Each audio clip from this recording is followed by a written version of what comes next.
अब आप मुझे अनअकैडमी भी फॉलो कर सकते हो, जहां पर मैं आपके लिए क्वालिटेटिव कोर्सेज बना रहा हूं जो आपको सीटेट और डीएसएस भी क्लियर करने में आपकी मदद करेगा और अदर टेट एग्जाम के क्रम में भी आपकी मदद करेगा। बस आपको करना क्या है, अनअकैडमी लर्निंग ऐप पर दीपक कुमार सर्च मारना है, या फिर मैंने ज्यादा जानकारी के लिए आपको डिस्क्रिप्शन में लिंक दे रखा है, आप उस पर क्लिक करके डायरेक्ट मेरे होम पेज पे भी आ सकते हो। Thank you. हेलो दोस्तों, आप सभी का स्वागत है आज की वीडियो में। आज की वीडियो में बात करेंगे, जैसे कि मैंने आपको पेडागोजी का पहला चैप्टर जो कि करिकुलम था रिलेटेड, उससे रिलेटेड आपके सारे टॉपिक्स करवा दिए थे कि कौन कौन से आपके थ्योरेटिकल पोर्शन हो सकते हैं। तो आज हम बात करेंगे मोस्ट इंपॉर्टेंट क्वेश्चन में आपके अलग अलग जहाँ से आपके पाठ्यक्रम से रिलेटेड क्वेश्चन पूछे जा चुके हैं आपके टेट एग्जाम में, उसके मैं सारे इंपॉर्टेंट क्वेश्चन आपके सामने लेके आया हूँ। तो इस वीडियो का आप एंड तक देखते रहेगा, आपको सारी इन्फॉर्मेशन मिल जाएगी। तो नमस्कार दोस्तों, मेरा नाम है दीपक, आप देख रहे हो DK Gupta online videos for government exam. चलिए शुरू करते हैं। तो आज का पहला क्वेश्चन देखो क्या बोल रखा है कि शिक्षा के क्षेत्र में पाठ्यचर्या शब्द वाली डैश की ओर संकेत करती है। तो शिक्षा के क्षेत्र में यानी कहने का तात्पर्य आपका जो करिकुलम होता है एजुकेशन के फील्ड में, वो क्या रेफर करता है। तो इसका सही आंसर जो होगा आपका ऑप्शन नंबर 4 होगा कि विद्यालय का संपूर्ण कार्यक्रम जिसमें विद्यार्थी प्रतिदिन अनुभव प्राप्त करते हैं। तो शिक्षा के क्षेत्र में पाठ्यचर्या का रिलेटेड आपको मतलब देखो यहाँ से ये सुनना था कि पाठ्यचर्या का मतलब मैंने आपको क्या बताया था। मैंने आपको बताया था कि पाठ्यचर्या का मतलब ये होता है कि विद्यालय के अंदर और विद्यालय की चार दीवारियों के बाहर जो भी आपका करिकुलम या कोई भी आपकी एक्टिविटीज कराई जाती है वो आपके पाठ्यचर्या के अंदर इंक्लूड होती है। तो यहाँ पर बोल भी रखा देखो, विद्यालय का संपूर्ण कार्यक्रम जिसमें विद्यार्थी प्रतिदिन अनुभव प्राप्त करते हैं, वो सारे के सारे किस में प्राप्त किए जाते हैं, आपके शिक्षा के क्षेत्र में प्राप्त किए जाते हैं। तो ऑप्शन नंबर 4 इसका बिल्कुल सही आंसर था इस हिसाब से। नेक्स्ट क्वेश्चन सेकंड क्या बोल रखा है, विद्यालय छोड़ने वाले विद्यार्थियों के नियंत्रण की दृष्टि से सरकारी संगठन द्वारा संस्थाओं के स्तर पर विभिन्न उपाय किए गए हुए हैं। निम्नलिखित में से कौन सा कारण संस्थानीय स्तर से जुड़ा है जिसके कारण बच्चे विद्यालय छोड़ देते हैं। तो इसमें से आपको वो कारण बताना है जो कि विद्यालय विद्यार्थी छोड़ देते हैं। तो ऐसे में सरकारी संगठन कई बनाए गए हैं जिसमें से आपको उसमें से वो कारण बताना है जो कि संस्थानिक स्तर से जुड़े हुए हैं। तो मैंने आपको बोला था जो बच्चे आपके करिकुलम होता है वो कैसा होता है, वो लचीला नहीं होता है। बच्चों को उसमें वो विकल्प नहीं मिल पाते हैं जो विचार बच्चों को उस प्रकार से चाहिए होता है जो उसको सीखने में और मदद कर सके। तो इस हिसाब से इसका जो सही आंसर होगा आपका ऑप्शन नंबर 2 बिल्कुल सही आंसर होगा कि जो बच्चे अनिवार्य पाठ्यचर्या को ही स्वीकार नहीं कर पाते हैं उनके लिए विकल्पात्मक पाठ्यचर्या का ना होना। क्योंकि मैंने आपको बोला था अनिवार्य पाठ्यचर्या क्या होती है, आपसे 1 से 10वीं तक क्लास की जो भी पाठ्यचर्या होती है वो कैसी होती है, अनिवार्य होती है। मतलब उसमें कोई भी किसी भी प्रकार की आपको छूट नहीं मिल पाती कि बच्चे को क्या पढ़ना है, किस प्रकार से पढ़ना है, बस एक संस्कृत की छूट मिलती है। तो जो अनिवार्य पाठ्यचर्या होती है वो बच्चे जो स्वीकार नहीं कर पाते उनके लिए कोई विकल्प नहीं होता है, जिसके कारण बच्चे को क्या लगता है, स्कूल छोड़ना ही सही लगता है। तो ऑप्शन नंबर 2 इसका बिल्कुल सही आंसर था, मेन कारण बच्चों का विद्यालय छोड़ने का। नेक्स्ट क्वेश्चन थर्ड क्या बोल रखा है, पाठ्यक्रम में लचीलापन का उद्देश्य है। तो पाठ्यक्रम को लचीलापन का उद्देश्य क्या है, तो मैंने आपको बोला था पाठ्यक्रम का लचीला क्या होना चाहिए, बच्चे की आवश्यकता के अनुसार, योग्यता के अनुसार, रुचि के अनुसार, अरुचि के अनुसार पाठ्यक्रम का लचीला होना चाहिए, फ्लेक्सिबिलिटीज होनी चाहिए। तो ऑप्शन नंबर 2 इसका देखो बिल्कुल सही आंसर है इसका कि विद्यार्थियों के स्कूल के अनुभव व उपलब्धियों में सुधार करना ही क्या होता है आपका, वो होता है आपका फ्लेक्सिबिलिटी, लचीलापन। फॉर एग्जाम्पल किसी बच्चों को कोई चीज़ समझ में नहीं आ रही है, आप जबरदस्ती उसी तरीके से नहीं पढ़ाओगे, उसमें लचीलापन लाकर, चेंज लाकर उसको समझाने की कोशिश करोगे। मतलब स्कूल के अनुभव और उसको उपलब्धि को सुधारने के लिए तो सारी चीज़ें करी जाती है, पाठ्यक्रम में लचीलापन लाया जाता है इसलिए। तो ऑप्शन नंबर 4 इसका बिल्कुल सही आंसर था। ओके, अब यहाँ पर कई बच्चे सोच रहे होंगे इसका 4th आंसर होगा, क्यों। देखो यहाँ पर बोल रखा है विद्यार्थियों को अपनी इच्छा अनुसार कक्षा में उपस्थित या अनुपस्थित होने का अवसर देना। देखो कक्षा में जो उपस्थित और अनुपस्थित होने का कहने का तात्पर्य ये है कि बच्चा कभी भी स्कूल के कक्षा के अंदर आए और कक्षा के अंदर से ना आए, मतलब अटेंड करे क्लास ना अटेंड करे, ऐसे लचीलापन नहीं होता है किसी भी काम का। ओके, पहला सही है कि विद्यार्थियों के स्कूल के अनुभव और वह उपलब्धि सुधार करना होता है लचीलापन लाकर अपने पाठ्यक्रम में। नेक्स्ट क्वेश्चन 4 क्या बोल रखा है 4 में कि निम्नलिखित में से कौन सा सामाजिक विज्ञान की शिक्षा शास्त्र की भावना के विरुद्ध है। तो सामाजिक विज्ञान की शिक्षा शास्त्र की भावनाओं के विरुद्ध की बात करी जा रही है। ओके, तो यहाँ पर देखो मैंने एक लिख भी दिया आपका, यथासंभव का मतलब क्या होता है, बार बार। तो ऑप्शन नंबर 3 इसका बिल्कुल सही आंसर है आपका कि विद्यार्थियों को यथासंभव परीक्षाओं में बैठाना। मतलब जो कोई भी आपका देखो सामाजिक विज्ञान या शिक्षा शास्त्र के विरुद्ध हो या कोई भी ऐसी चीज हो, कोई भी आपका सब्जेक्ट पढ़ाया जा रहा हो, उसमें बार बार उसकी परीक्षाओं में बिठाना, बार बार उसकी परीक्षाएं लेना, ये कभी भी आपका नहीं होना चाहिए किसी भी चीज के लिए। ओके, आपके किसी भी चीज का करते हो, उसका फीडबैक लेते हो, उसका आकलन करते हो, उसका मूल्यांकन करते हो, तो वो कुछ लिमिटेड चीज में होनी चाहिए। बार बार उसको ये नहीं है कि बार बार उसकी बात में परीक्षाएं लेना या हर बार उसको लगातार परीक्षाओं में बिठाना, ऐसी कोई चीज नहीं होती है। बाकी तीनों के तीनों पॉइंट बिल्कुल सही आंसर है आपके, सामाजिक विज्ञान एवं शिक्षा शास्त्र हो या कोई अन्य विषय से रिलेटेड हो आपका। नेक्स्ट क्वेश्चन, फिफ्थ क्वेश्चन में देखो क्या बोल रखा है। बोल रखा है कि आपका समाजीकरण के संदर्भ में विद्यार्थियों के पास प्रिय एक प्रश्न मैंने आपको बताया था, हिडन करिकुलम मैंने आपको बोला था, प्रश्न पाठ्यचर्या विद्यमान रहती है जिसमें निहित है। तो आपका प्रश्न पाठ्यक्रम यानी कि हिडन करिकुलम मैंने आपको क्या बताया था, अगर आपका कोई पाठ्यक्रम ऐसा होना चाहिए जो कहीं पर भी लिखा हुआ नहीं होता, पहले अध्यापक अपने अंदर लाता है, फिर बच्चा उसके साथ में कनेक्ट करके अपने आप को उससे कनेक्ट कर लेता है। ओके, तो इसका सही आंसर क्या है आपका, ऑप्शन नंबर 4 इसका सही आंसर होगा कि अंतरक्रिया व सामग्री द्वारा विद्यालयों में प्रस्तुत किए जाने वाले सामाजिक भूमिकाओं से संबंध अनौपचारिक संकेत। फॉर एग्जांपल, जैसे कि अनौपचारिक संकेत बोल रखे हैं, अनौपचारिक संकेत क्या होगा, पहले विद्यार्थी जो आपका टीचर होगा, अध्यापक होगा, वो अपने अंदर अपनी भावनाओं को लाएगा, अपने सुधार लाएगा, फिर बच्चों के साथ कनेक्ट करके उसमें बच्चों में भी उस प्रकार के विकास आते रहते हैं, उसी को अनौपचारिक संकेत कहते हैं। और सामाजिक भूमिकाओं का कहने का तात्पर्य क्या है, मैंने आपको बोला था वहां पर कुछ संस्थाओं या कुछ आपका आयोजन करने के लिए कर सकते हैं, इसका विकसित करने के लिए। तो सामाजिक भूमिका का वही आयोजन की बात करी जा रही है, अंतरक्रिया करने के लिए कोई सामाजिक या आपका महोत्सव का आयोजन कर सकते हो। तो सही आंसर क्या था इसका, ऑप्शन नंबर 4 बिल्कुल सही आंसर था इसका। नेक्स्ट क्वेश्चन देखो क्या बोल रहा है, कोर पाठ्यक्रम का विकास सर्वप्रथम किस देश ने किया था। तो मैंने आपको कोर करिकुलम भी एक बताया था, वो सबसे पहले यहाँ पर बोला गया है कि वो किसके द्वारा किया गया था। तो सबसे पहले ये किस देश ने विकसित किया था, तो यूएसए ने करा था, अमेरिका ने। तो ऑप्शन नंबर 1 इसका बिल्कुल सही आंसर था आपका।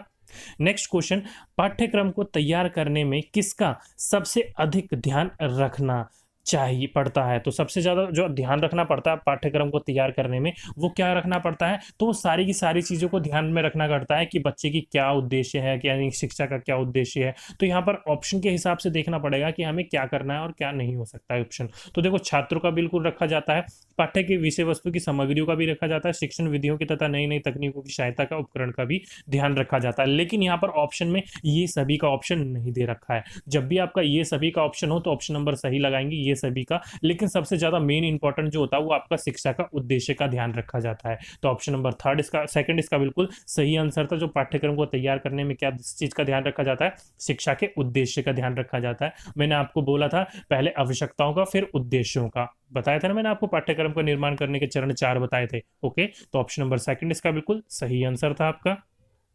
नेक्स्ट क्वेश्चन क्या बोल रखा है, शिक्षा की दिशा कौन निर्धारित करता है। तो शिक्षा की दिशा कौन निर्धारित करता है इन चारों में से, तो सही आंसर होगा आपका ऑप्शन नंबर 3 पाठ्यक्रम यानी कि करिकुलम। जो शिक्षा की दिशा होती है, आपका करिकुलम क्या है उसी के बेस पे तो अनुसार होगा, ना ही चाइल्ड, ना ही शिक्षक और ना ही अनुभवक करता है। ओके, तो ध्यान रखिएगा, कई बच्चे यहाँ पर छात्र लगा के आ जाते हैं, लेकिन सही आंसर क्या होगा आपका, शिक्षा की दिशा कौन निर्धारित करता है, आपका करिकुलम करता है, पाठ्यक्रम करता है। नेक्स्ट क्वेश्चन क्या बोल रखा है, संचय अभिलेख मदद करता है। तो मैंने आपको बताया था कम्युनिकेटिव रिकॉर्ड, ये थोड़ा सा इसमें मिक्स हो गया है, कोई बात नहीं, इसमें कुछ क्वेश्चन विविधता यानी कि आपके मिसलेनियस चैप्टर से भी लिख रखे हैं, लेकिन कोई बात नहीं, मैं जब आपको रिकॉर्ड्स पढ़ाऊंगा उसके भी आपके क्वेश्चन आपको देखने को मिल जाएंगे। कम्युनिकेटिव रिकॉर्ड्स यानी कि संचय अभिलेख क्या होते हैं, वो अभिलेख होते हैं जिसमें बच्चे के रिकॉर्ड रखे जाते हैं कि बच्चे ने अब तक कितनी प्रगति करी है, कितनी नहीं करी है, यानी कि शैक्षिक पक्ष और शैक्षिक पक्ष दोनों के रिकॉर्ड रखे जाते हैं, इसलिए इस क्वेश्चन को इसमें डाला हुआ है मैंने। ओके, क्योंकि शैक्षिक पक्ष और शैक्षिक पक्ष मैंने आपको पढ़ाया था क्या होता है और क्या नहीं होता है। ओके, तो उसी को मिला जुला कर जब रखा जाता है तो संचय अभिलेख कराता है। और वो किस लिए रखा जाता है, तो बच्चे की जो विद्यार्थियों की जो विकास होता है उसका मूल्यांकन कर रखा जाता है कि बच्चे का उसमें केस स्टडी करके समझा जा सके कि बच्चे ने अब तक किस प्रकार की प्रगति करी है और बच्चे का किस प्रकार का व्यवहार है। नेक्स्ट क्वेश्चन क्या बोल रखा है आपका, पाठ्यक्रम निर्माण का सिद्धांत है। तो पाठ्यक्रम का जो निर्माण का सिद्धांत है, करिकुलम का जो निर्माण का सिद्धांत है वो क्या हो सकता है, तो वो हो सकता है आपका क्रियाशीलता का सिद्धांत, विविधता का सिद्धांत और उपयोगिता का सिद्धांत। तीनों के तीनों सिद्धांत आपके पाठ्यक्रम निर्माण के सिद्धांत है। तो ऑप्शन नंबर 4 इसका बिल्कुल सही आंसर होगा, उपयुक्त सभी। क्योंकि देखो क्रियाशीलता का सिद्धांत क्या होता है, जब पाठ्यक्रम का निर्माण किया जाता है तो उसमें आपका क्या होना चाहिए, जब पढ़ाया जा रहा है तो बच्चा क्या होना चाहिए, एक्टिव होना चाहिए, तभी तो होना चाहिए, तभी तो बच्चे बच्चे को अच्छी तरीके से सिखाया जा सकता है और उसमें विविधताएं लानी हो चाहिए। कोई बच्चा नहीं सीख पा रहा तो अपने सिखाने की श्रेणी में चेंज लाकर उसको किसी और तरीके से सिखाना चाहिए होता है। तो विविधता लाना होता है और उपयोगिता यानी कि जो आपकी यूटिलिटी होती है वो तो बार बार चेक करनी होती है बच्चे को उसमें शामिल करके। तो तीनों के तीनों आपके पाठ्यक्रम निर्माण के सिद्धांत होते हैं। तो ऑप्शन नंबर 4 इसका बिल्कुल सही आंसर था आपका उपयुक्त सभी।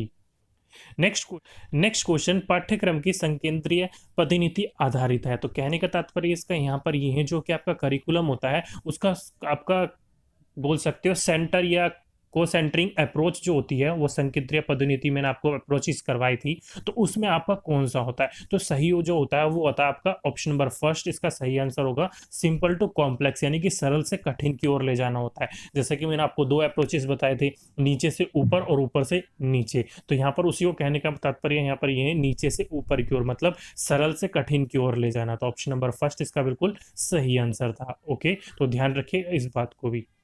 नेक्स्ट क्वेश्चन क्या बोल रखा है, गणित की पाठ्यचर्या निर्माण हेतु मुख्य सिद्धांत। तो यहाँ पर आपने देखो मेन फोकस किस पे करा जा रहा है, मैथ करिकुलम पे बात करी जा रही है। तो जो गणित की पाठ्यक्रम निर्माण हेतु कौन सा मुख्य सिद्धांत होना चाहिए, तो उसमें जो मेन होना चाहिए वो यूटिलिटी का होना चाहिए, यानी कि उपयोगिता का होना चाहिए। क्योंकि सारी चीजें क्या होनी चाहिए, उपयोग में होनी चाहिए, ज्यादा से ज्यादा बच्चे करके सीख पाए उस तरह का होना चाहिए। तो गणित का पाठ्यक्रम कैसा होना चाहिए आपका, उपयोगिता का सिद्धांत पर आधारित होना चाहिए, प्रिंसिपल ऑफ यूटिलिटी पर। ऑप्शन नंबर फर्स्ट इसका बिल्कुल सही आंसर था आपका।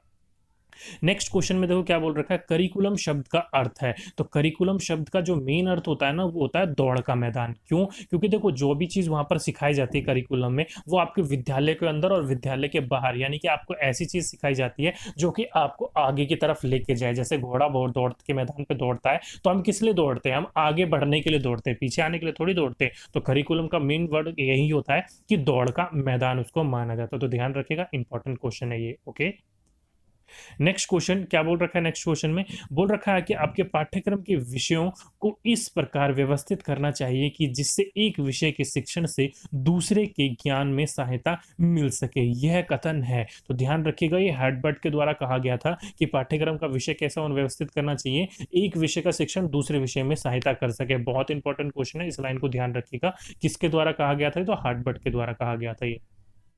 नेक्स्ट क्वेश्चन, सहसंबंध किसे कहते हैं? तो आपको मैंने बताया था कोरिलेशन जो होता है वो सहसंबंध किसके होता है, वो एक दूसरे से संपर्क करके एक दूसरे की चीजों को सीखना समझाने की बात सहसंबंध कहा जाता है। तो ऑप्शन नंबर फर्स्ट इसका बिल्कुल सही आंसर होगा आपका। विविध विषयों में पारस्परिक संबंध, यानी कि विविध विषयों हो या विविध साथियों से लेकर मदद करके अपने कार्य को करने की बात करी जाए तो पारस्परिक संबंध की जोड़ करता है उसी को हम सहसंबंध यानी कोरिलेशन कहते हैं। तो ऑप्शन नंबर फर्स्ट इसका बिल्कुल सही आंसर था। नेक्स्ट क्वेश्चन, प्राथमिक स्तर पर एक बाल केंद्रित पाठ्यक्रम का केंद्र बिंदु नहीं होना चाहिए। तो यहाँ पर बोल रखा है प्राथमिक स्तर पर, ध्यान रखिएगा प्राइमरी स्टेज पर बोल रखा है। और आपका पाठ्यक्रम का केंद्र बिंदु नहीं होना चाहिए, कहां पर नहीं होना चाहिए? तो ऑप्शन नंबर 4 इसका बिल्कुल सही आंसर होगा कि बच्चों की आर्थिक लाभ संबंधित योग्यताओं पर। मतलब जो बच्चे की एबिलिटी होती है उसमें क्या देखना चाहिए, उसकी आर्थिक लाभ सहायता देखनी नहीं। ध्यान रखिएगा, ध्यान रखिएगा। कहने का तात्पर्य यहाँ पर यह है कि बच्चा जो आर्थिक रूप से कम मजबूत हो उसी पर ज्यादा फोकस करना चाहिए, ऐसी बात पर निर्भर नहीं रखता है ये। ओके, तो ध्यान रखिएगा ऑप्शन नंबर 4 तो ये इसका आपका नहीं होना चाहिए। नेक्स्ट क्वेश्चन क्या बोल रखा है, नेक्स्ट क्वेश्चन में बोल रखा है आपका अग्रिम पद्धति पाठ्यक्रम में शिक्षक किस भूमिका में रहता है। अग्रिम पाठ्यक्रम कहने का तात्पर्य रोल ऑफ टीचिंग, जो फ्रंट लाइन होता है यानी कि आगे की पदोन्नति होती है उसमें शिक्षक की भूमिका क्या होती है? तो उसमें शिक्षक की भूमिका क्या होती है, सह अध्यक्षता की भूमिका होती है। तो ऑप्शन नंबर 4 इसका बिल्कुल सही आंसर होगा, जिसको आप इंग्लिश में को लर्नर कहते हो। कहने का तात्पर्य यहाँ पर यह है जब अध्यापक आपको पढ़ा रहा होता है फ्रंट लाइन में खड़ा होकर, वो आपको पढ़ाने की जगह जगह पर वो खुद भी पढ़ रहा होता है। वहां पर ये नहीं कह सकते कि अध्यापक क्या कर रहा है, वो आपको ही पढ़ा रहा है। यहाँ सह अध्यक्षता का कहने का तात्पर्य यहाँ पर यही है कि बच्चे को जब पढ़ा रहा होता है कोई अध्यापक, जैसे मैं अभी आपको पढ़ा रहा हूँ तो फ्रंट लाइन में क्या हूँ मैं हूँ आपका अध्यापक, सह अध्यापक के रूप में भी हूँ, क्योंकि जो मैं आपको पढ़ा रहा हूँ वो पढ़ाने के साथ साथ में मैं खुद भी पढ़ रहा हूँ, मैं खुद भी समझ रहा हूँ उस चीज को। ओके, तो इसलिए उसे सह अध्यक्षता कहा जाता है। तो ऑप्शन नंबर 4 इसका बिल्कुल सही आंसर था आपका। नेक्स्ट क्वेश्चन क्या बोल रखा है, प्राथमिक स्तर पर श्री अरविंद द्वारा सुझाए गए पाठ्यक्रम में निम्नलिखित में से क्या नहीं था? तो प्राथमिक स्तर पर बोला जा रहा है श्री अरविंद के द्वारा, यानी कि अरविंदो जो थे उनके द्वारा कहा जा रहा है। ओके, अरविंदो के द्वारा जो कहा गया था वो क्या कहा गया था? या इसमें से क्या नहीं कहा गया था, सॉरी इसने बोल रखा है। तो उन्होंने जो मेन फोकसली करी थी वो आपके शारीरिक एवं स्वास्थ्य शिक्षा पर बात नहीं करी थी। कहने का तात्पर्य आपका साइकोलॉजी यानी कि सोशियोलॉजी एंड हेल्थ एजुकेशन, तो ऑप्शन नंबर सेकंड इसका बिल्कुल सही आंसर आपका शरीर विज्ञान और स्वास्थ्य शिक्षा पर उन्होंने जोर नहीं दिया था, उसकी बात उन्होंने नहीं की थी। बाकी तीनों की तीनों, जो कि पहला आपका मदर टंग एंड फ्रेंच यानी कि मातृभाषा और फ्रेंच, तीसरा आपका general science and social studies यानी कि सामान्य विज्ञान और सामाजिक अध्ययन, और चौथा है आपका कला और चित्रकला यानी कि आर्ट एंड पेंटिंग, के तीनों के बारे में अरबिंदो ने बात करी थी, लेकिन आपकी शरीर विज्ञान और स्वास्थ्य शिक्षा के बारे में बात नहीं करी थी। ये लास्ट टू लास्ट डीएसएसबी के एग्जाम में क्वेश्चन पूछा गया था, तो ध्यान रखिएगा इस क्वेश्चन को भी। ओके,